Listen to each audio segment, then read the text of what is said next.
There's a full moon over India, and Gandhi lives again. Who's to say you have to lose for someone else to win? In the eyes of all the people, the look is much the same. For the first is just the last one when you play a deadly game. It's about time we realize it. We're all in this together. It's about time we find out. It's all of us or none. It's about time we recognize it. These changes in the weather. It's about time. It's about changes and it's about time. Thank you, Kurt. Beginning of the week, I asked Kurt if he could do this song, and he took the time to learn it for us this morning. I heard this song some months ago, and I knew that I wanted to use it for my New Year's talk. It's about time.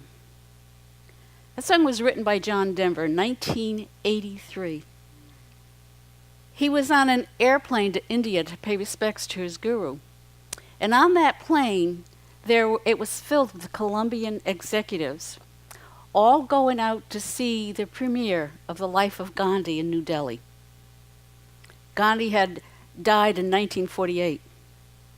And John Denver looked out the window, and he saw the full moon. And with all these people focused on Gandhi's life, Gandhi lived again for him. 1983 was a time of growing concerns around world hunger. See if anything is new to you. The Alaskan pipeline, what have we just had? The environment, the ozone depletion, the global warming, water pollution, destructive of our national resources. An environmentalist, that word was a dirty word in Washington in 1983. And the words came to Denver. It's about time we realize we're all in this together. It's about time we start to see the earth as our only home. It's about time we turn the world around. It's about time. It's about changes. 34 years ago, folks, what have we been doing? 1983, Ronald Reagan was president. It was the height of the Cold War with Russia. As I speak these words, I know a lot of things that are happening right now are also going to relate to it. Nuclear threat was very real then. Each country had enough nuclear power to reduce the other country to rubble. Has anything changed? And Reagan gave a speech denouncing the Soviet Union as the evil empire. And the Soviet Union saw that as an aggressive intent. What are all the words that are flying around out there now? And so tension grew. And then September 1st, 1983, a Korean airline got lost. It flew out of the regular flight pattern, and it strayed into the space of the Soviet Union, and they shot it down. And all 269 passengers and the crew were killed. See, nothing's new, is it? A few weeks after that, September 26th, Lieutenant Colonel Petrovs was excited about his night off. See, he was the commander of an underground bunker just outside of Moscow, and their job was to watch computer screens for spy satellites. Well, the officer on duty that night called in sick at the last minute, and so Lieutenant Petrov had to go back in. And he was expecting another boring night of watching screens that did absolutely nothing. But shortly into the night, all of a sudden the screens lit up. Launch, launch, launch came across the screens. Sirens went off. And then across the screen came missile attack imminent. And they watched the screen as it told them that one missile had been launched from the U.S. and then a second, and a third, and a fourth, and a fifth. And the flying time to reach Russia was 12 minutes. Imagine how this man felt. Everything was resting on his shoulders. And he only had 12 minutes to make a decision, to call the alarm in that would launch Soviet missiles at the U.S. This is very real, folks. This happened. And begin World War III. But something didn't seem right to him. The missiles were small. Hundreds should have been being launched, not just a few. And so he waited. And he started to count down the minutes. He was going to make that decision at the last minute. And at 10 minutes before the strike, the lights went off. The sirens stopped. And nothing happened. And what they found later, it was a computer glitch, that the sensors had mistaken high-altitude clouds for missiles. Now that event was behind closed doors until 9 years ago. No one knew about it. It was dubbed the day the world almost died. But because an officer that should have been in command that night got sick, because Lieutenant Colonel Petrov was called in on his night off, and he was the one in there, and because of his level-headedness, World War III was avoided. 150 million lives saved. What do we call this in Unity? A divine order. Divine order. So as we usher in this new year, under a soon-to-be new leadership, after one of the most divisive presidential elections in history, in a country that now has had more mass public shootings than any other in the world, what are a lot of you feeling? Confusion? Sadness? Dismay? Fear? That's why it's about time. It's about time to stop looking to others, to the outer world for our answers. It's about time we start to really look at our spiritual teachings and to use them and to practice them, to let them support us, to let them guide us. There is a divine order even in chaos, even when we can't see it. It's about time we trust that higher power we call God. It's about time we integrate our spiritual self with this human experience. Stop separating it. It's about time we release what no longer serves us and create room in 2017 for something new to be born. It's about time. It's about change. A short history lesson. Our Constitution was signed in 1787. It does not provide for political parties. Did you know that? The Founding Fathers considered political parties divisive and harmful. Interesting, isn't it? So it was signed in 1787 in 3 years. In 1790, the first political party formed, called the Federalist Party. And then it only took 1 year for it to split in 1791. And the anti-Federalists were formed, who called themselves, listen, the Democratic Republicans. They were one party. That later became the Democratic Party today. The Republican Party, as we know it now, didn't start for another 63 years. But 5 years after this split, in 1796, was the first election in American history as we know it today.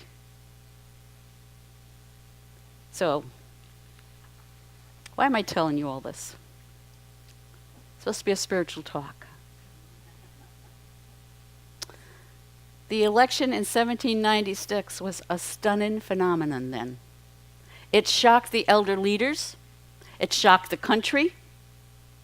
Just as our 2016 politics, just as the mass shootings have shocked us. Nothing's changed, has it? So what if divine order is remaking not only a 200-year-old political system, but a 200-year-old consciousness? What if all of this is bringing to surface in ways we can't ignore that the old is no longer working? What if it's forcing us to change and let go of the way things have always been done? The scripture today is in Isaiah 43:19. Isaiah was written somewhere between 300 and 500 years before Jesus. This is old, right? Listen to what it says. See, I am doing a new thing. Now it springs up. Do you not perceive it? I am making a way in the wilderness and streams in the wasteland. So the scripture was referring to that God had led the people out of bondage in Egypt. He'd parted the Red Sea for them. He'd guided them through the wilderness. And it was related to those that were traveling from Babylon to Jerusalem, telling them God would do the same for him. God also is doing the same for us. I am doing a new thing. Our old is crumbling. And something new, something unprecedented is being born, folks. It springs up. Do you not perceive it? It's already happening. It's happening all around us. We are being led out of the bondage of old consciousness. Obstacles will be parted for us. And we will be guided through the wilderness, through the unknown. When a shift in consciousness or a system occurs, especially one that causes fear and discomfort, it creates space for something new, for something different. So it may look like things are breaking down all around us, but it has to break down for us to have a breakthrough. So let me ask you this.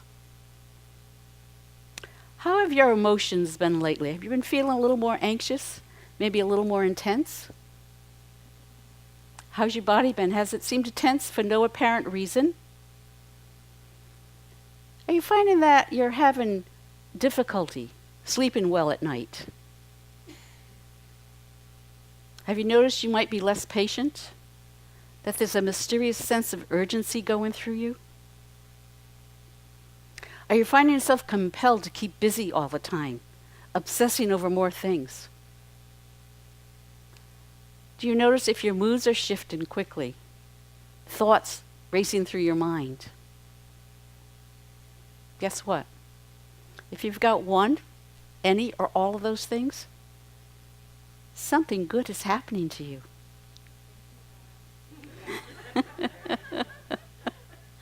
Your soul, your essence, your Christ self, your spiritual, that spiritual peace inside you is starting to recognize a new energy coming into this world, a new consciousness, a rebirth. We learn what is through what is not.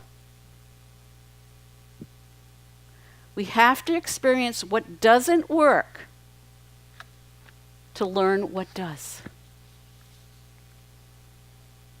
Spiritual masters, enlightened beings have been telling us for years that we're moving into a time of change. A new thing is springing up. It's a higher vibration. It's a higher consciousness. And group consciousness is powerful. Our group emotions, humankind's group emotions, have created the world the way it is now, haven't they? Group consciousness can create a new world, a better one. It's about time. It's about responsibility. So let's stop imprisoning our planet with old judgment and old thinking. Let's stop reacting to all the negative stuff. Because as we react to it, what do? We energize it. Let's stop giving the media, that fear-based media, our power. Turn your TV off. We cannot solve the problem with the same negative energy that created it. It means we have to change our mind. It means we have to move out of the harsh negativity of fear and work consciously as a group to shift the mood of the country and the world. How? How? By monitoring ourselves, by paying attention to what's going on within us, and then saying no to fear. We just had another mass shooting, didn't we? You don't have to say anything, but notice how you reacted. Did you have to call and talk to somebody about it? Did you have any kind of negative emotions or feelings around it? Or did you immediately stop and just move into a place of love? Not send, not do, but just simply stop and be in a place of love. That's our job. To stop reacting to that negative energy out there. Number 2, by becoming kinder with our thoughts towards others. The guy that cut you off in the car, that's the first one we always think of. But people that aren't like you, people that live a different way, look a different way, believe a different way. By staying calm no matter what, like Lieutenant Petrov. By staying calm and not sounding false alarms. Gossip is false alarms, folks. Stop repeating the negative stuff you hear. And by turning within, by really trusting, by really connecting to that inner wisdom, that inner guidance that's within us. Each of you have it. It's there. And the more you practice turning into it, the easier it is, the more available it is. A tidal wave of energy is building up. And when enough of us wake up to create critical mass, guess what's going to happen? That old power line will instantly be replaced with a new higher frequency of love, equality, and harmony in your life, in your family's life, in Brevard County, in the world. These are extraordinary times. And the old definition of normal no longer applies. Nothing's normal anymore. Everything is amplified. Be gentle with yourself. Take care of yourself. If you've been learning and practicing spiritual truths for some time, how many of you have been on a spiritual path for a long time? Just about everybody in here, right? Ray, raise your hand.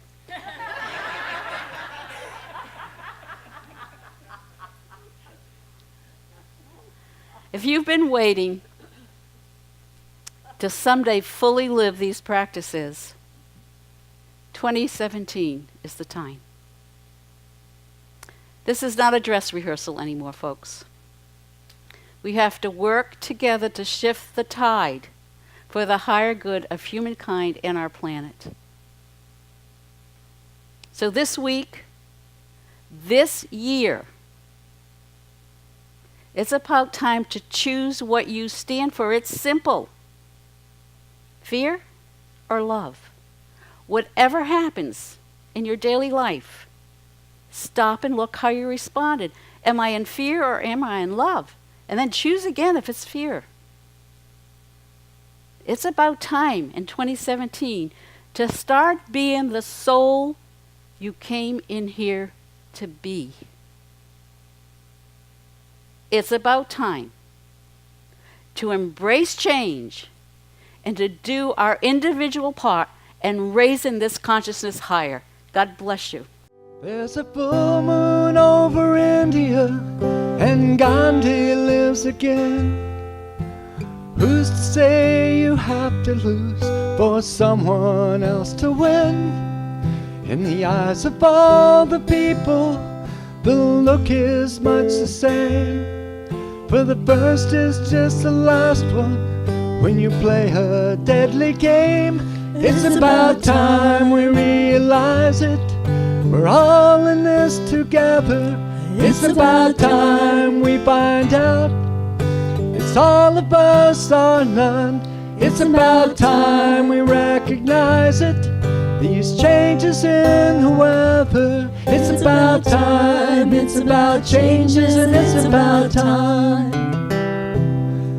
There's a light in the Vatican window for all the world to see, and a voice cries in the wilderness, and sometimes he speaks for me.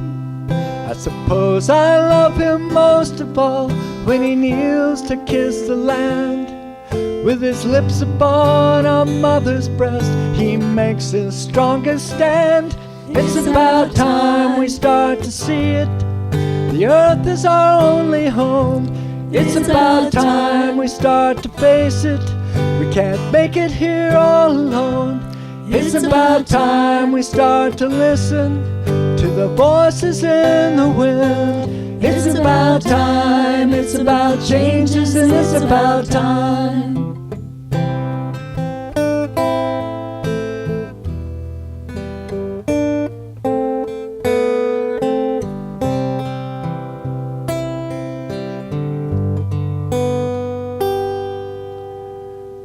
There's a man who is my brother, I just don't know his name.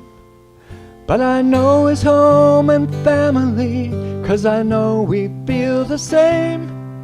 And it hurts me when he's hungry and when his children cry.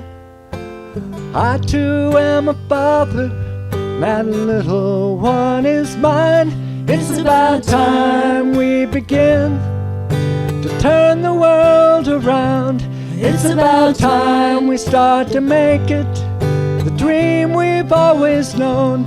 It's about time we start to live the family of man. It's about time, it's about changes, and it's about time. It's about peace, and it's about plenty, and it's about time. It's about you and me together, and it's about time.